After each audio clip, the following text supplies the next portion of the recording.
अगर आप class 12th commerce के स्टूडेंट हैं और नेक्स्ट एग्ज़ाम जो आपका व्यवसाय अध्ययन का है उसकी तैयारी कर रहे हैं, तो बिजनेस स्टडीज़ व्यवसाय अध्ययन की तैयारी के लिए कुछ टिप्स इस वीडियो में मैं आप लोगों के लिए लेके आया हूँ।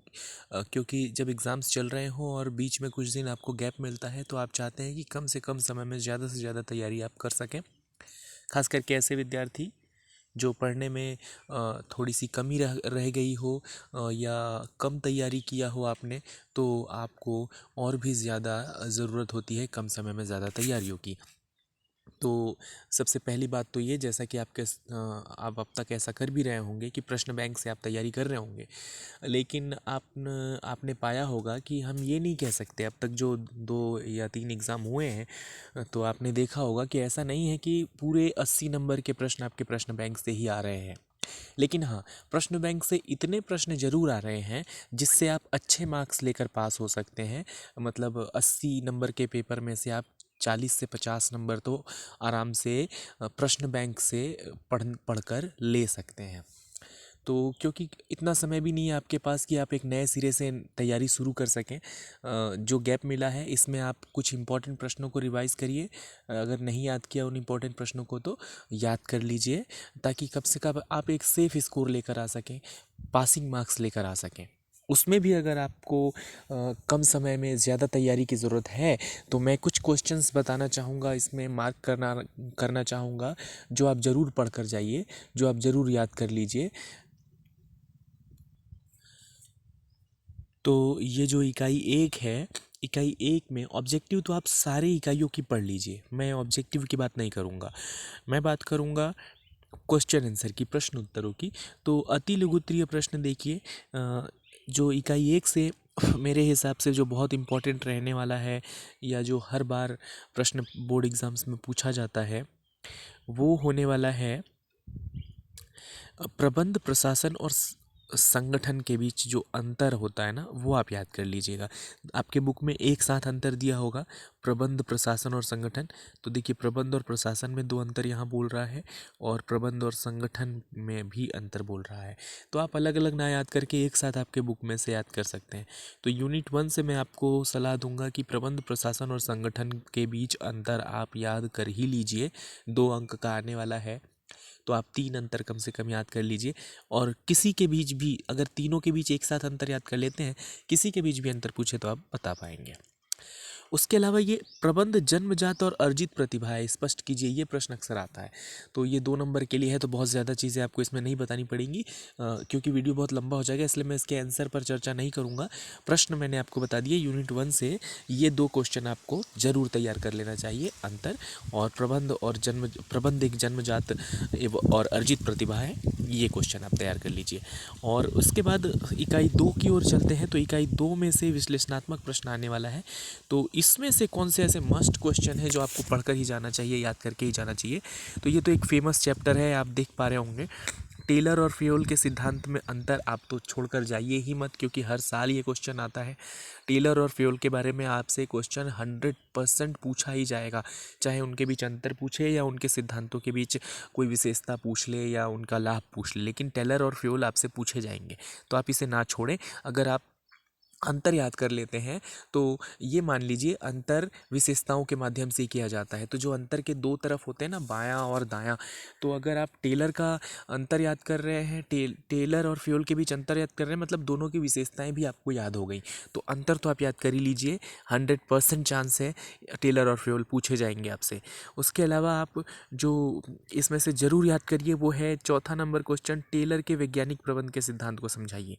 ये आप ज़रूर याद कर लीजिए। इसके अलावा वैज्ञानिक प्रबंध की विशेषताएं दिया हुआ है, ये याद कर सकते हैं आप।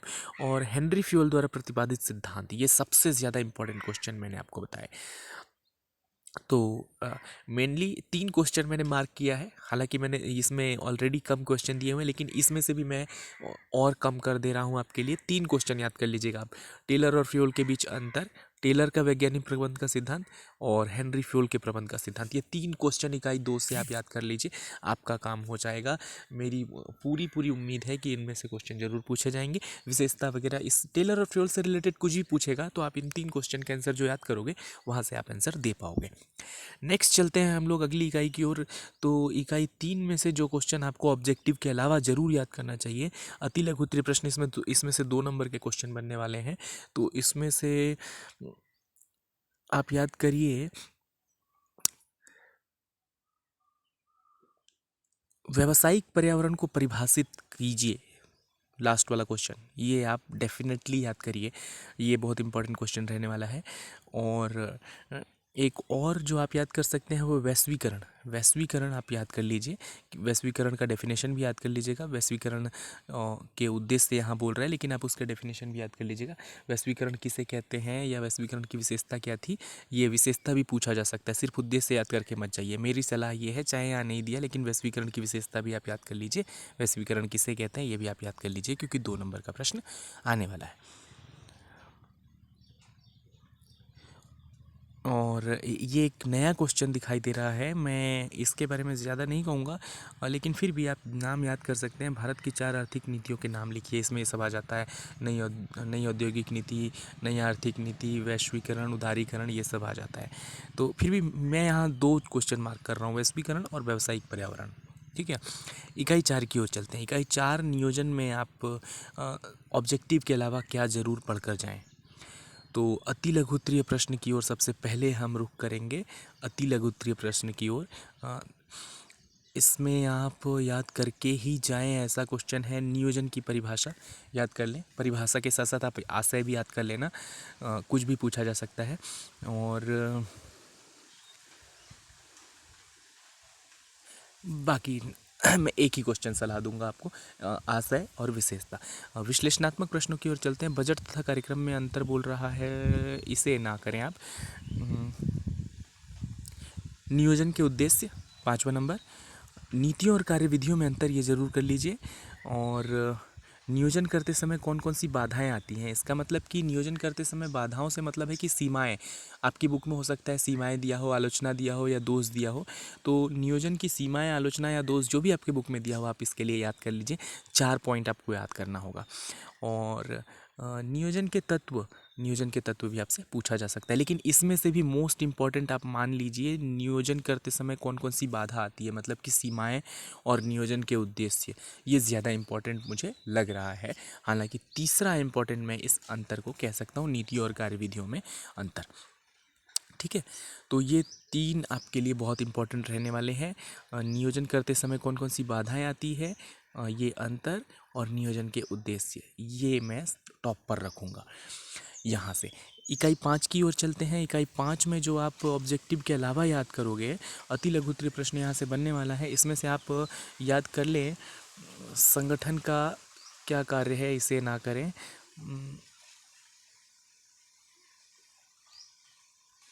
यहाँ से अनौपचारिक संगठन के 2 गुण, संगठन का महत्व, संगठन के उद्देश्य, अधिकार अंतरण और विकेंद्रीकरण में अंतर, संगठन प्रक्रिया के चरण, विभागीय संगठन और कार्यात्मक संगठन में अंतर, संगठन की विशेषताएं।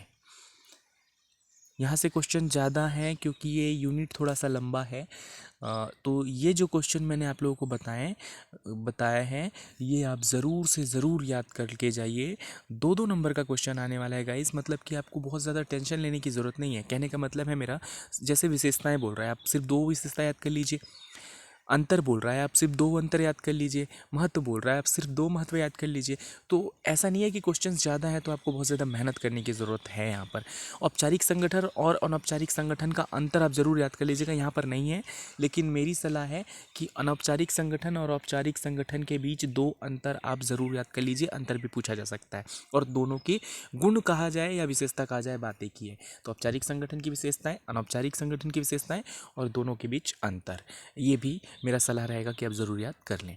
नेक्स्ट जो इकाई दिखाई दे रहा है, नियुक्तिकरण। नियुक्तिकरण में आप कौन से क्वेश्चन को विशेष महत्व देंगे याद करने के लिए, तो इसमें आप महत्व दीजिए भर्ती और चयन में अंतर। 2nd नंबर क्वेश्चन, भर्ती के किन्हीं 5 बाह्य स्रोत, क्योंकि ये ऑब्जेक्टिव्स में भी आ जाता है तो आप यहाँ से याद कर लीजिए।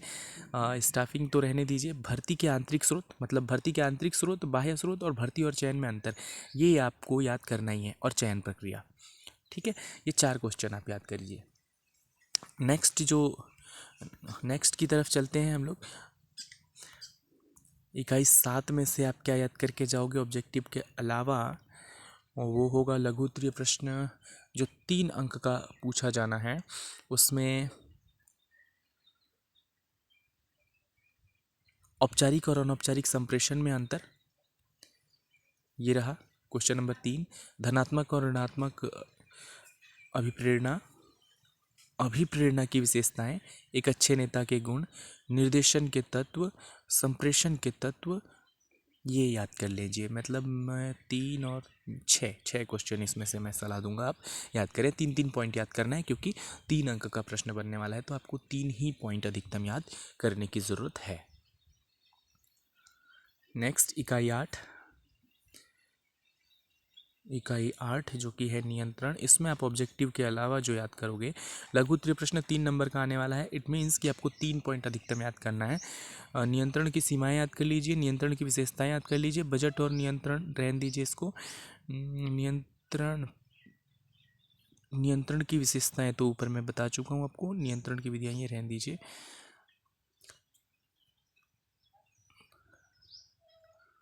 तो ये 2 क्वेश्चन मैं प्रायोरिटी दूंगा, ये 2 क्वेश्चन आप जरूर याद कर लीजिए। याद रखिए गाइस, मैं ऐसे क्वेश्चन बता रहा हूँ जो लगभग हर बार बोर्ड एग्जाम में पूछे जाते हैं, ये मस्ट क्वेश्चन है। अगर आपके पास टाइम बचता है तैयारी के बाद, तो जो क्वेश्चंस मैंने नहीं मार्क किया है वो भी आप याद कर लीजिए, क्योंकि प्रश्न बैंक में तो ऑलरेडी सारे इंपॉर्टेंट क्वेश्चन ही दिए हुए हैं। लेकिन मैं आप लोगों को कम समय में रिवीजन करके, अगर आप जाना चाहते हैं तो कौन से क्वेश्चन रिवीजन करें, वो क्वेश्चन मैं मार्क करा रहा हूँ। इसका ये मतलब बिल्कुल नहीं है कि जो क्वेश्चन मैं मार्क नहीं करा रहा वो पेपर में नहीं आ सकता, लेकिन क्योंकि कम समय होता है रिवीजन के लिए, तो उस कम समय में आप कौन से क्वेश्चन को ज़रूर रिवाइज करके जाइए, मैं वो क्वेश्चन आप लोगों को मार्क करा रहा हूँ। तो एक बार फिर से मैंने इस वीडियो का क्या उद्देश्य है वो आपको याद दिलाया। नेक्स्ट हम लोग इकाई की ओर चलते हैं, व्यावसायिक वित्त। इसमें ऑब्जेक्टिव के अलावा लघु उत्तरीय प्रश्न जो 3 नंबर का आने वाला है, उसमें से कौन सा आप याद करके ही जाएं। वित्तीय नियोजन का महत्व देख लीजिएगा, वित्तीय प्रबंध के कार्य देख लीजिए, और हाँ, ये दो क्वेश्चन मैं इसमें से सलाह दूंगा आपको। और नेक्स्ट आगे की ओर चलते हैं। अगला है वित्तीय बाजार, और वित्तीय बाजार में से 3 नंबर का क्वेश्चन लघु उत्तरीय आने वाला है। इसमें से आप याद करके जाइए, प्राथमिक बाजार और गौण बाजार में अंतर नहीं, रहने दीजिए। पूंजी बाजार का महत्व आप ज़रूर याद कर लें, और सेबी के प्रमुख कार्य आप याद कर सकते हैं, लेकिन इसमें भी मोस्ट है पूंजी बाजार का महत्व। और नेक्स्ट जो इकाई है वो है विपणन, और विपणन के अंतर्गत जो आप याद करोगे, विपणन के अंतर्गत हमें याद करना होगा अति लघुत्तरीय और लघुत्तरीय, 2 और 3 दोनों नंबर के क्वेश्चन आने वाले हैं। तो विपणन की परिभाषा आप याद कर लें। ये बेबलिंग लिखा हुआ है, लेकिन ये गाइस लेबलिंग होता है, ठीक है, ये गलती हो गया यहाँ पर। क्वेश्चन नंबर 3 में आप ध्यान रखिएगा, ये लेबलिंग होगा, लेकिन ये इंपॉर्टेंट रहता है। लेबलिंग के कार्यों का वर्णन कीजिए। तो लेबलिंग किसे कहते हैं, आप डेफिनेशन याद कर लेना 2 नंबर के लिए। लेबलिंग के कार्य का वर्णन 2 नंबर में करने की ज़रूरत नहीं है, आप लेबलिंग किसे कहते हैं याद कर लेना। और एक अच्छी पैकेजिंग की 4 विशेषताएं लिखिए, ये कर सकते हैं आप। और लघु उत्तरीय में ब्रांड तथा ट्रेडमार्क में अंतर, विपणन के विभिन्न कार्य, और विपणन मिश्र को प्रभावित करने वाले तत्व, ये 3 क्वेश्चन। इसमें से भी अगर मैं मोस्ट इंपॉर्टेंट कहूँ तो ब्रांड और ट्रेडमार्क में अंतर और विपणन के विभिन्न कार्य, ये आप जरूर कर लें। और यहाँ से लेबलिंग किसे कहते हैं और एक अच्छी पैकेजिंग की विशेषताएं, ये आप जरूर याद कर लें। नेक्स्ट जो इकाई है वो है वो उपभोक्ता विपणन, और उपभोक्ता विपणन में तीसरा क्वेश्चन अति लघु उत्तरीय प्रश्न जो 2 अंक का आने वाला है, उसमें क्वेश्चन नंबर देख लें, उपभोक्ता संरक्षण का महत्व, ये ज़रूर याद करना चाहिए, उपभोक्ता संरक्षण का महत्व। और इसके अलावा उपभोक्ता के दायित्व, जिसको ग्राहकों के दायित्व भी कहा जाता है, ये याद कर लें जो क्वेश्चन नंबर 4 में है। और उपभोक्ता संरक्षण अधिनियम की 2 विशेषताएं और 2 उद्देश्य। उपभोक्ता संरक्षण अधिनियम को समझाइए, नीचे के 3 क्वेश्चन ये ज़रूर याद करना है। उपभोक्ता के किन्हीं 2 अधिकारों का वर्णन कीजिए बोल रहा है, ये पहला नंबर क्वेश्चन, ये आप इसमें से ज़रूर याद कर लें। 2 अंक का क्वेश्चन है, बहुत ज़्यादा याद नहीं करना पड़ेगा आपको, तो क्वेश्चन नंबर ऑफ क्वेश्चन ज़्यादा हो सकता है, लेकिन इसे आप याद करके ही जाएँ। तो ये थी मेरी कुछ टिप्स, कुछ इंपॉर्टेंट क्वेश्चन जो आपको ज़रूर रिवाइज करके जाना चाहिए। ये वो क्वेश्चंस थे जो हर साल लगभग परीक्षा में पूछे ही जाते हैं। तो इसके अलावा अगर आपके पास टाइम बचता है और आप तैयारी कर सकते हैं तो प्रश्न बैंक में दिए गए बाकी प्रश्नों को भी तैयार करें। इसके बाद भी टाइम बचता है तो आप अपने बुक्स या परीक्षा बोध, परीक्षा अध्ययन से भी तैयारी कर सकते हैं, लेकिन सबसे पहले इन क्वेश्चंस को। तो आई होप कि ये वीडियो आप लोगों के लिए यूज़फुल रहा होगा, और अगर यूज़फुल रहा है तो प्लीज़ चैनल को सब्सक्राइब कर दीजिए, वीडियो को लाइक कर दीजिए और अलग अलग प्लेटफॉर्म्स पर शेयर भी कर दीजिए इस वीडियो को, ताकि कुछ और बच्चों को भी, कुछ स्टूडेंट्स को इसका लाभ पहुंच सके। तो best of luck for your upcoming examinations.